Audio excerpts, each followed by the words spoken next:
विस्मय हुआ हे राजन यह पुराना भगवान के साथ संदीपनी गुरु के यहाँ रहे थे, इसलिए उस समय की वार्ता करते हुए उन्होंने पूछा, हे ब्राह्मण, गुरु दक्षिणा देने के पश्चात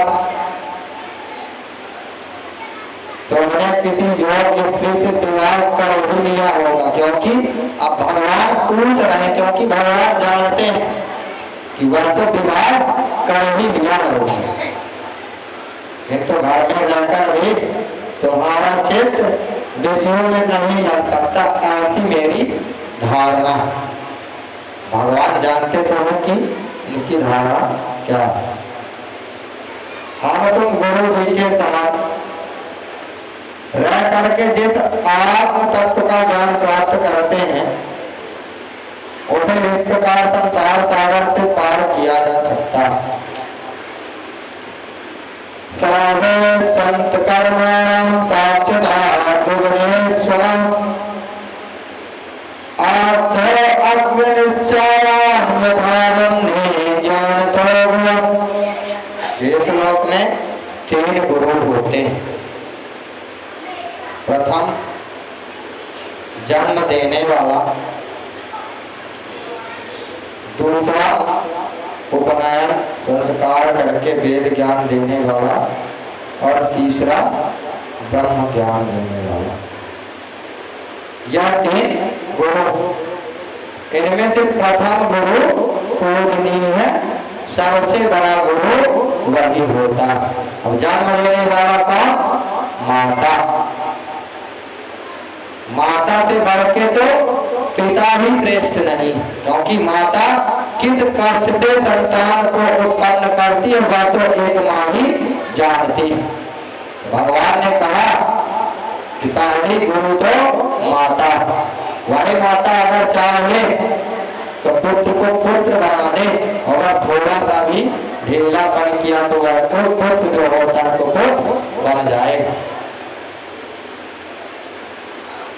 और हे ब्राह्मण, इस मनुष्य देह में मेरे स्वरूप को ज्ञान देने वाले हैं, और गुरु के उपदेश से जो भी सहज ही संसार समुद्र से तर जाते हैं, वे अवश्य ही साथ सिद्धि में चतुर होते हैं। मतलब जो लोग बस भगवान की याचना नहीं करते, वह उनको तो यह है कि भगवान की भक्ति हमको करना। और मैं गुरु सेवा में जितना प्रसन्न होता हूँ, उतना ब्रह्मचर्य, तप, यज्ञ, संन्यास आदि किसी भी धर्म में नहीं होता है। गुरु के यहाँ रहते हुए भी जो घटना हुई थी, वह तुम्हें तो याद ही होगी कि हम तो लकड़ी लेने के लिए वन में गए थे,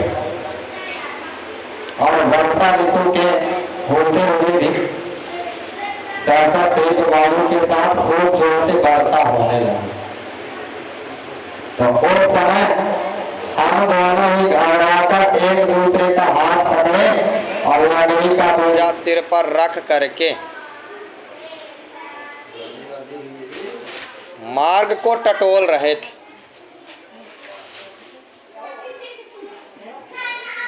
और प्राप्त काल होने पर गुरु जी जो थे तो वह हमें खोजते हुए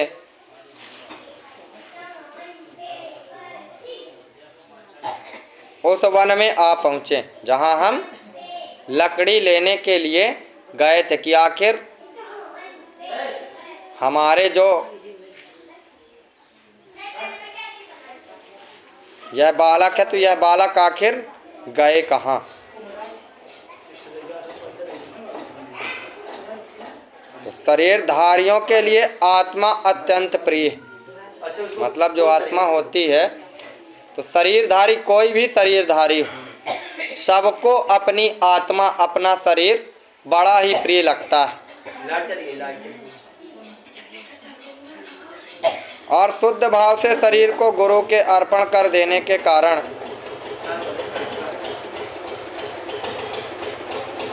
मैं तुम दोनों पर अत्यंत प्रसन्न हुआ और हे विप्रश्रेष्ठ,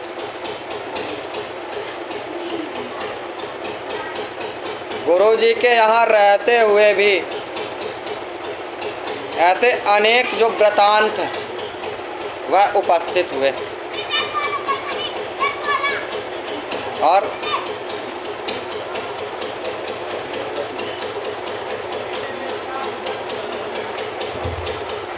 वृतांत ऐसा कि क्या उनका तुम्हें स्मरण है कि गुरु कृपा से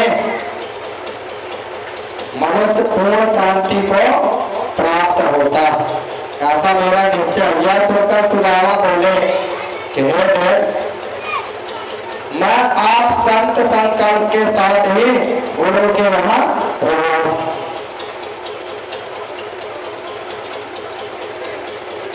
तब मेरी किसी भी प्रकार की नियोजता कैसे होगी? आप तो स्वयं वेद मूर्ति, ब्रह्म मूर्ति और सभी कल्याणों के कर्ता और गुरुकुल में निवास तो आपकी मनुष्य देवता ही है। तब सुदामा जी ने कहा कि हे सुखदेव जी राजन, दूसरे सुदामा के इस प्रकार वार्तालाप को करते हुए भगवान ने हंसकर कहा, हे ब्राह्मण, आप मेरे लिए क्या लेकर के आए?